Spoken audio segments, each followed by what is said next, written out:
So Heather's going to improve her fitness level.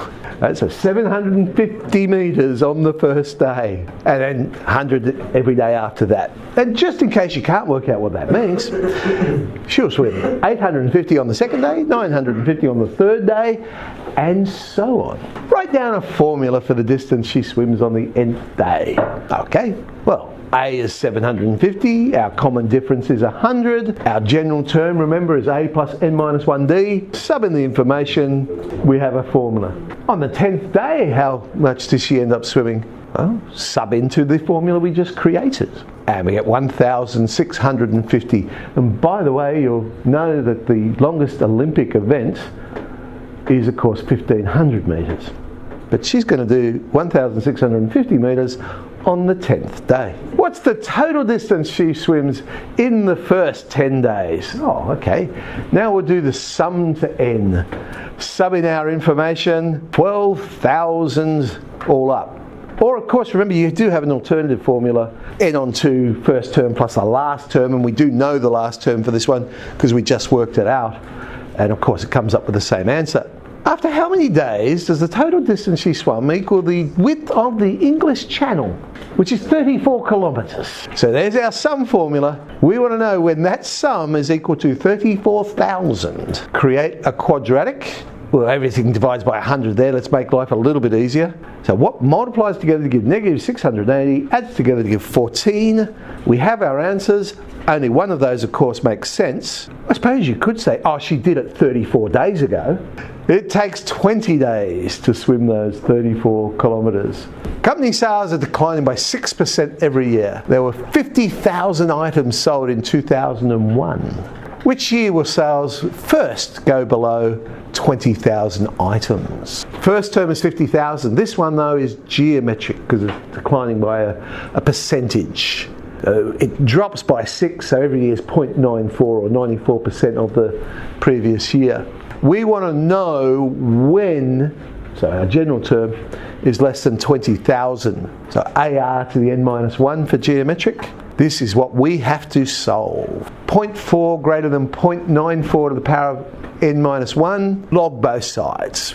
That allows us to bring the power in the front. Now we divide by log of 0.94, but of course we have to remember that a log of a number smaller than 1 is actually a negative number. So when I divide by 0.94, I'm actually dividing by a negative number, so that inequality sign changes direction. We want n minus 1 greater than that. Well, it's actually n we're interested in. So n's greater than 15.8. It does say during which year. So during the 16th year. Because 15.8 would be the 16th year. I mean, the first year would start at 0 and go to 1. So the 16th year starts at 15 and goes to 16. So the 16th year, which would be the year 2016 based on this question. Let's do another HSC realistic question.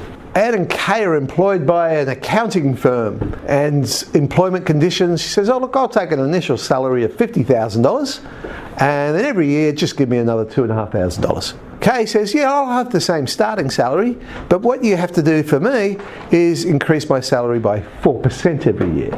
Anne is arithmetic. Her first term's 50,000, her common difference is 2,500, whereas Kay's geometric. Hers is going up by 4%, so the ratio will be 1.04. So what is Anne's salary in the 13th year? So we'll sub it into our general term, and we end up with 80,000. Well, what about Kay? Who was smarter? So hers is geometric. Subbing in, we get 80,051. Hang on, what was the other one? Oh, wow. She ends up getting another $51 in that 13th year.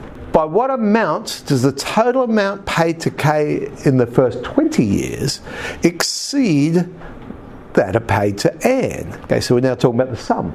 How much do they get all up? Anne's ends up being 1,475,000, whereas Kay, where's hers? There it is. 1,488,903 and 93 cents. So that's a difference of $13,903 and 93 cents over 20 years. Take into account inflation. Yeah, okay. Not that much, just really. 20,000, not even $1,000 a year, is it? Explain why the geometric series, this one here, does not have a limiting sum. So it's getting on the idea that we can only have limiting sums if that ratio is in between -1 and 1. What is our ratio? Well, it's 1 on the square root of 2 minus 1. Well, that's 2.4 roughly, and that's bigger than 1, so no good. No limiting sum exists. Here's an HSC one.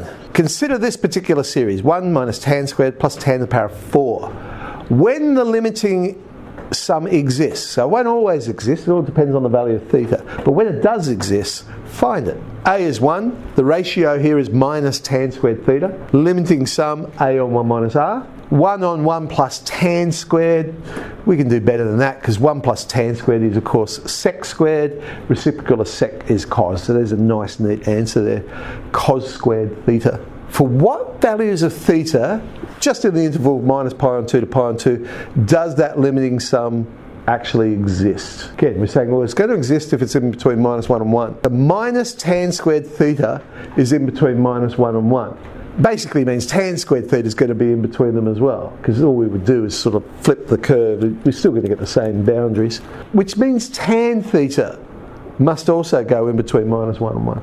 Now we know that they're equal to 1, so these boundary points will happen when theta is pi on 4, or plus or minus pi on 4. Let's just draw a picture. There's our tan curve. Alright, so we're going between minus 1 and 1. So when's the curve at 1 and minus 1? And we just said, well, those values on the x-axis are pi on 4 and minus pi on 4.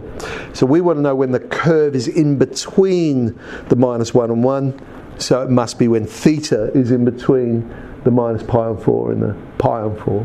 So there's a couple of little, well, practical problems. Well,